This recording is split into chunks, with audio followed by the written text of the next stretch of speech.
I going to hold on to my home? Which do you prefer? You have a choice. Better you make the decision now. Determined to live for God alone. Even after losing so much. Shadrach, Meshach, and Abednego. Losing everything, right? They've lost their country. They've lost their homes. They've lost their families. They've lost their names. They've had to learn a foreign language, study a foreign history. They've had to serve a foreign king. But they are still living for their God. Even if they die, they are still going to live right before Him. They ultimately serve God first. I've seen it in the past where people will take a piece of paper, write on it, the deed to my life and everything in it. And I turn it over to Jesus, and they sign their name on the bottom line, releasing those rights. The closest thing we do to that often is dedicate our children to the Lord. Often what we do is we come before and we say we recognize that God has given us this child, and we dedicate it to God for His use. And the parents try and take a step back and say that what the most important thing is what God is trying to do in this child's life. And I'm there to serve His purposes in them. And ultimately, this child belongs to God. We ought to first start saying that about ourselves. This kind of commitment comes first.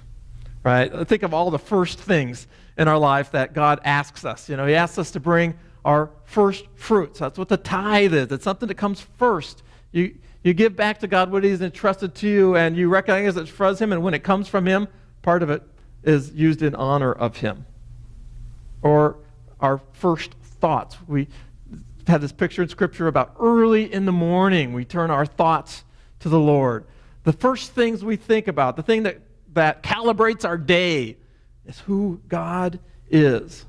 We worship today on the first day of the week, right? We take Sunday and we say, part of this very beginning of this week entrusted to me, I'm going to begin with worship. It's first things, right? This kind of commitment is a first things kind of issue in our life. There's many other things, decisions we have to make, directions we take. There's all those other things, but this is the first thing. And then they do it openly. This determination to live for God alone, it comes first, and then you openly live for God. They weren't hiding their loyalty to God. Right? People saw it. They saw that they were standing. People knew, I think, to look at them.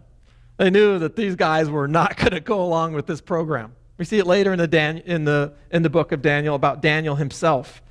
People understood where his priorities were. He'd been open about it. These guys were open in their commitment. So often the commitment is exposed in front of other people. I read this past week in a Voice of the Martyrs news blurb about a pastor in the Middle East that led an imam, one of the Muslim teachers, to the Lord, and they both had to flee. But just imagine, right? There's an openness. People knew that they had made this commitment, that there had been this change, no matter the amount of heat that was going to come. And today, both of them, right? Their lives are in danger. They get threatening phone calls, and the article gave me the impression that this was not quite a decided thing, right? That the situation was still very much in play for their safety. Jesus calls for this kind of commitment, this kind of determining to live for Him alone, right? He said, "Why do you call me Lord, Lord, when you don't do what I want you to?" Right? When you don't do what I say. Where's your commitment? It's not just about what you say. It's about who's in charge. Who gets to decide? It's an openness in living. Remember, the children of Israel are given the promised land, right? They're given victory, and they come in and they chase out all of the different tribes and people that have been living there. They occupy a fertile land already full of cities. God gives it to them. Said their time is over. It's now your promised land. It's the fulfillment of all that I had been doing for you. But they come to their final days and the final moments, and the leader at that time, his name is Joshua, stands up before them and he kind of goes over their history and all of that, and he encourages them this way. He says, serve the Lord alone. But he said, if you refuse to serve the Lord, then choose today whom you will serve. Takes a choice. Make the choice. Don't just go through life saying, well, I think I know better today, but I know if I mess it up, God will help me figure it out later, right? And it's really about saying to God, you are my God, I will go your way. Joshua continues, would you prefer the gods of your ancestors served beyond the Euphrates? Or will it be the gods of the Amorites in whose land you now live? But as for me and my family, we will serve the Lord. In the face of maybe people's wandering attentions, in the face of neighbors that were tempted by other gods, he's saying, this is my choice. What's your choice? Determined to live for God alone. Secondly, another thing that will help you stand the heat is to trust God to keep his promises. Just like Shadrach, Meshach, and Abednego, right? They were there in a really, life-threatening moment. And they said, look, God can and will and does keep his promises. And we know two things about him. One, we know that he can deliver. It's an amazing conversation, right? The king says, oh yeah, what God will be able to rescue you from my power? And they answer ultimately, the God whom we serve is able to save us. That's the same God. Today he is just as alive. He hasn't gone on vacation. He didn't just return from California, right? He's here. He's real. He is still that same God. He is able to deliver. Okay, so Shadrach and Meshach know that he's able. They don't know that he will. But they know God, and they want to stand for him. They want to trust him to keep his promise, not just to deliver, not just his promise to deliver, but his promise to do right by his people, to do what honors him. What we'll see that as we come through the passage. God can, and they will not bow to a lesser God. Their goal is to live for God as long as they can, as long as they have life. Whether it ends in the next couple of minutes or God delivers them and gives them more opportunity. That's the challenge for us, to know that our God can deliver and to live for him in our circumstances. And they also depend on his presence. They recognize that God's with them, whether they survive or they don't. Depend on God's promise. Depend on him to speak through his word. Depend on him to be active in your circumstance. Depend on him to be responsive to your prayers. Depend on him to work in the hearts of the people you care about. Depend on him to prepare, to supply, to demonstrate, to be God as he promised, as he is, whether you believe it or not. But to stand the heat, right, you got to trust. You got to trust in the midst of those times that God will keep his promises. Finally, expect God to be active. Okay, back to the story. I have no idea what they really expected to happen. I just bet that what did happen wasn't what they actually expected for either the king or Shadrach, Meshach, and Abednego. They expected God to be active, but they didn't know what it would look like.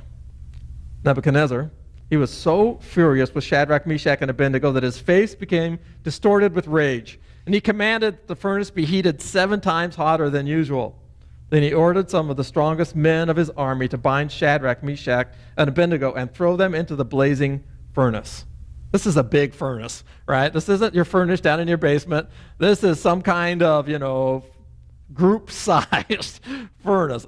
I have no idea what that would have looked like in that day. It must have been an amazing, awesome construction. So they tied them up and threw them into the furnace, fully dressed in their pants, their turbans, robes, and other garments. And because the king, in his anger, had demanded such a hot fire in the furnace, the flames killed the soldiers as they threw the 3 men in. So Shadrach, Meshach, and Abednego, securely tied, fell into the roaring flames. But suddenly, Nebuchadnezzar jumped up in amazement and exclaimed to his advisors, "Didn't we tie up 3 men and throw them into the furnace?" "Yes, your majesty, we certainly did," they replied. "Look," Nebuchadnezzar shouted, "I see 4 men unbound, walking around in the fire unharmed. And the 4th looks like a god." In the king's rage, he does everything to kill them, including sacrificing his own soldiers. Oh, just a little aside there, right? It doesn't always go well with people that follow their earthly king without question. We're not going to preach about the soldiers today. And there they are in the midst of the flames, walking around, and they are not alone. We think about that 4th person in the flames with them. All the pictures we have in the Old Testament, wonder, maybe, just maybe, this isn't Jesus himself with them. No matter what you would say about that, it is very clear that God is in control, even in the midst of the fire.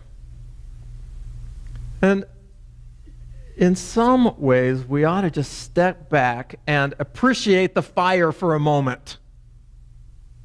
What's the fire do?